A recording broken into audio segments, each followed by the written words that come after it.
বিসমিল্লাহির রহমানির রহিম। আসসালামু আলাইকুম। স্বাগত জানাচ্ছি আপনাদের সবাইকে ল্যাঙ্গুয়েজ বিডি চ্যানেলে। সম্মানিত দর্শক, আজ আমরা শিখব সহজ ইংরেজি ভাষা পর্ব 34। আজকের পর্বটি খুবই স্পেশাল। যারা নতুন আছেন তারা সবাই সম্পূর্ণ পর্বটি শুরু থেকে শেষ পর্যন্ত দেখতে থাকুন। আসুন তাহলে শুরু করা যাক। আমাদের আজ প্রথম যে বাক্যটি আছে সেটা হচ্ছে তার কি হয়েছে। ইংলিশে জিজ্ঞাসা করবেন হোয়াট হ্যাপেন্ড উইথ হিম। এই বাক্যে হোয়াট মানে হচ্ছে কি, হ্যাপেন শব্দের অর্থ ঘটা, উইথ হিম মানে তার সাথে। হোয়াট হ্যাপেন্ড উইথ হিম, তার কি হয়েছে। তারপর লেখা আছে কোথায় ফোন হারিয়েছো। ইংলিশে বলবেন where did you loss the phone. Where did you loss the phone. এখানে হোয়ার মানে কোথায়, ইউ মানে তুমি, লস শব্দের অর্থ হারানো। Where did you loss the phone, কোথায় ফোন হারিয়েছো। এরপর আমাকে এটাই করতে হবে। ইংলিশে বলবেন that's all I have to do it. এই বাক্যে আই মানে আমাকে, ডু মানে করা, ইট অর্থ এটা। That's all I have to do ইট, আমাকে এটাই করতে হবে। তারপর লেখা আছে কেউ আমার মানি ব্যাগটা চুরি করেছে। ইংলিশে বলবেন সামওয়ান স্টল মাই ওয়ালেট। এই বাক্যে সামওয়ান মানে কেউ, স্টল শব্দের অর্থ চুরি করা, মাই মানে আমার, ওয়ালেট শব্দের অর্থ money bag. Someone stole my wallet, কেউ আমার মানি ব্যাগটা চুরি করেছে। তারপর লেখা আছে তোমার পরীক্ষা কখন শুরু হবে। ইংলিশে বলবেন when will your exam start। এই বাক্যে when শব্দের অর্থ কখন, your মানে হচ্ছে তোমার, এক্সাম অর্থ পরীক্ষা, স্টার্ট অর্থ শুরু করা। when will your exam start, তোমার পরীক্ষা কখন শুরু হবে। এবার লেখা আছে ফ্যানটি বন্ধ করতে পারি। ইংলিশে বলবেন may I switch off the fan. বাক্যটিতে আই মানে আমি, সুইচ অফ মানে বন্ধ করা। May I switch off the fan, ফ্যানটি বন্ধ করতে পারি। এবার লেখা আছে সে আমার থেকে ইংরেজিতে ভালো। ইংলিশে বলবেন হি is better than me in English. এখানে হি মানে হচ্ছে সে, বেটার অর্থ ভালো, দেন মি অর্থ আমার থেকে। He is better than me in English, সে আমার থেকে ইংরেজিতে ভালো। তারপর আমার টাকা জমানো দরকার। ইংলিশে বলবেন আই নিড টু সেভ মানি। এই বাক্যে আই মানে আমার, নিড অর্থ দরকার, সেভ অর্থ জমানো, মানি শব্দের অর্থ টাকা। আই নিড টু সেভ মানি, আমার টাকা জমানো দরকার। এরপর লেখা আছে তুমি এটা পরে দেখতে পারবে। ইংলিশে বলবেন you can watch it later. বাক্যটিতে ইউ মানে তুমি, ওয়াচ শব্দের অর্থ দেখা, ইট মানে এটা, লেটার শব্দের অর্থ পরে। You can watch it later, তুমি এটা পরে দেখতে পারবে।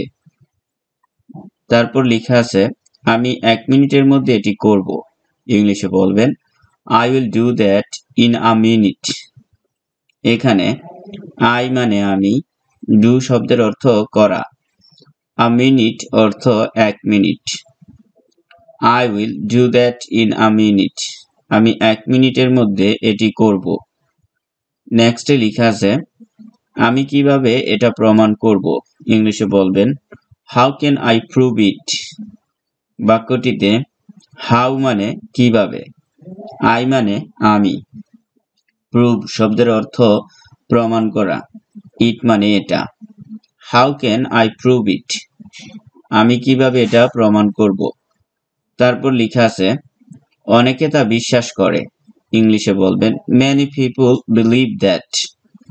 বাক্যটিতে many people মানে হচ্ছে অনেকে, বিলিভ শব্দের অর্থ বিশ্বাস করা, দ্যাট মানে হচ্ছে তা। many people believe that, অনেকে তা বিশ্বাস করে।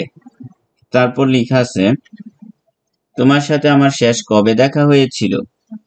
ইংলিশে জিজ্ঞাসা করবেন when was the last time I saw you। এখানে ওয়েন শব্দের অর্থ কবে বা কখন। আই শব্দের অর্থ আমার। স শব্দের অর্থ দেখা। ইউ শব্দের অর্থ তোমার। When was the last time I saw you? তোমার সাথে আমার শেষ কবে দেখা হয়েছিল। তারপর লেখা আছে হয়তো তুমি মার্কেট থেকে বাড়ি যাচ্ছিলে। ইংলিশে বলবেন Maybe you are going home from the market. এই বাক্যে ইউ শব্দের অর্থ তুমি। গোয়িং মানে হচ্ছে যাওয়া। হোম শব্দের অর্থ বাড়ি। ফ্রম অর্থ থেকে। Maybe you are going home from the market. হয়তো তুমি মার্কেট থেকে বাড়ি যাচ্ছিলে। নেক্সট সেন্টেন্সটি হচ্ছে তোমার সাথে এখন কে আছে। ইংলিশে জিজ্ঞাসা করবেন হু ইজ উইথ ইউ নাও। তারপর এখানে যে শব্দগুলো আছে সেগুলো হচ্ছে হু মানে হচ্ছে কে, উইথ ইউ মানে তোমার সাথে, নাও শব্দের অর্থ এখন। হু ইজ উইথ ইউ নাও, তোমার সাথে এখন কে আছে। নেক্সট সেন্টেন্সটি হচ্ছে আমি সবকিছু বুঝতে পারি। ইংলিশে বলবেন আই আন্ডারস্ট্যান্ড এভরিথিং। বাক্যটিতে আই শব্দের অর্থ আমি, আন্ডারস্ট্যান্ড অর্থ বুঝতে পারা, এভরিথিং মানে সবকিছু। আই আন্ডারস্ট্যান্ড এভরিথিং, আমি সবকিছু বুঝতে পারি। তারপর লেখা আছে তাকে একটা ফোন দাও। গিভ হিম এ ফোন। এখানে গিভ শব্দের অর্থ দেওয়া, হিম মানে তাকে। গিভ হিম আ ফোন, তাকে একটা ফোন দাও। নেক্সটে লেখা আছে আমি আর অপেক্ষা করতে পারছি না। I can't wait anymore. এই বাক্যে আই মানে আমি, ওয়েট শব্দের অর্থ অপেক্ষা করা, অ্যানিমোর মানে আর। আই ক্যান্ট ওয়েট অ্যানিমোর, আমি আর অপেক্ষা করতে পারছি না। নেক্সটে লেখা আছে এটি এখান থেকে মাত্র 5 মিনিট। ইংলিশে বলবেন it's only 5 minutes from here. বাক্যটিতে ইটস মানে এটা, অনলি 5 মিনিটস অর্থ মাত্র 5 মিনিট, ফ্রম মানে থেকে, হেয়ার অর্থ এখান। It's only 5 minutes from hair, এটি এখান থেকে মাত্র 5 মিনিট। এরপর লেখা আছে আমি আর তোমাকে বিরক্ত করতে চাই না। ইংলিশে বলবেন I don't want to bother you anymore. বাক্যটিতে আই মানে আমি, ওয়ান্ট শব্দের অর্থ চাওয়া, বোদার মানে বিরক্ত করা, ইউ অর্থ তোমাকে, এনিমোর মানে আর। I don't want to bother you anymore, আমি আর তোমাকে বিরক্ত করতে চাই না। এখানে আমরা চলে আসলাম আজকের পর্বের শেষ অংশে। আশা করি আপনাদের সহজ ইংরেজি ভাষা পর্ব 34 নম্বর পর্বটি ভালো লেগেছে।